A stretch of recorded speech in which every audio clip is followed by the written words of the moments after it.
Տիկին Խամոյան, այսօր հայտարարվեց արտաքին հետախուզության կողմից, որ Հայաստանի քաղաքացիները, որոնք ապրում են դրսում, նրանց վերաճնշումներ են գործադրվում որոշ ուժերի կողմից, որպեսզի ընտրական շրջանում, ընտրությունների ժամանակ գան եւ քվեարկեն։ Երբ որ արտաքին հետախուզությունը նման հայտարարություն է անում ընտրություններից 3 ամիս առաջ, դա ինչ մեսեջ է ընտրական գործընթացին մասնակցող ընդդիմադիր ուժերի համար։ Ես կարծում եմ, այստեղ մեսեջի հատուկ բան էլ չկա, ինչպես բոլոր պետական կառույցները, ուժային իրավապահ բոլոր կառույցները մինչև վերջին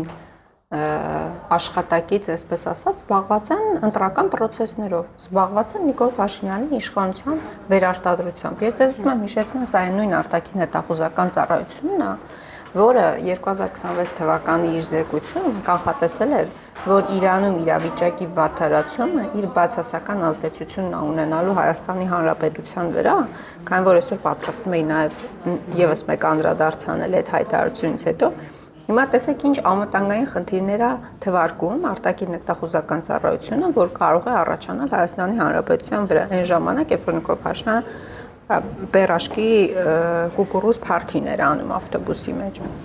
Միգրացիոն ու այլ տեսակի վտանգի աղբյուր հանդիսացող խմբերի, շարժերի կառավարման, տնտեսական, լոգիստիկ խնդիրների առաջացման, ինչպես նաև Հարավային Կովկասում խաղաղության ամրապնդման գործընթացը վտանգող ռիսկերի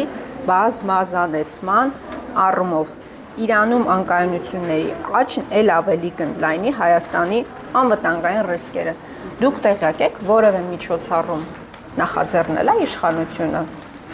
Իրանում ընթացող պատերազմի ֆոնին Հայաստանում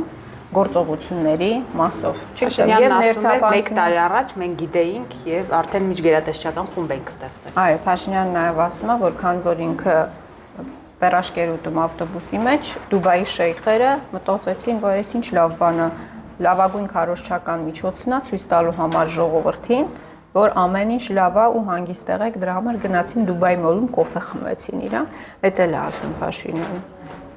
Բայց հիմա մենք գործող հողի վրա իրադարձություններ ունենք։ Ես չգիտեմ ինքը 1 տարի առաջ ինչ է արել, ինչ են պլանավորել, բայց հիմա կոնկրետ իրադարձություններ են տեղի ունենում։ Եվ ես չգիտեմ այս պատերազմը եւ որևէ մեկը չգիտի այս պատերազմը որքան կարող է ձգվել, ինչ հետևանքներ կարող է ունենալ, դա չգիտեմ ինչ կարող է հանգեցնել համակարգի փոփոխության Իրանում, չգիտեմ երկրի մասնատման, ամենատարբեր զարգացումները կարող են լինել, չէ՞։ Հայաստանի Հանրապետությունը պատրաստ է այդքան մարդ ընդունելու, օրինակ առհասարակ ինչ քայլեր են իրականացվել այդ մասով։ Ես որևէ բանից տեղյակ չեմ, դուք տեղյակ եք, որևէ իրազեկում տեղի ունեցել է Հայաստանի Հանրապետության քաղաքացիներին, բացի այն, որ կես րոպեանոց ռիլեր ակցում անվտանգության խորհրդի նիստերից, որտեղ բարև ձեզ նստեք եւ վերջ։ Տիկին Խամոյան, եթե այս ձեր նշած հայտարարության իշխանությունը կամ մոռացել է, կամ անլուրջ է վերաբերում, կամ Չէ, մոռանա, չի կարա մոռանալ, անտեսում է, լավ, մյուս այս հայտարարությունը, այսօրվա հայտարարությունը հնարավոր է իշխանությունը այս անգամ ավելի հետամուտ լինի եւ դնի այդ թեզը շրջանառի իր падգամավորներով։ Ես վստահ եմ, որ սա թիվ 1 հարցն է դառնալու եւ իրենց քարոզիչների համար է թիվ 1 նյութը դառնալու՝ ի տարբերություն Իրանի պատերազմի հնարավոր հետևանքները Հայաստանի վրա զեկույցի։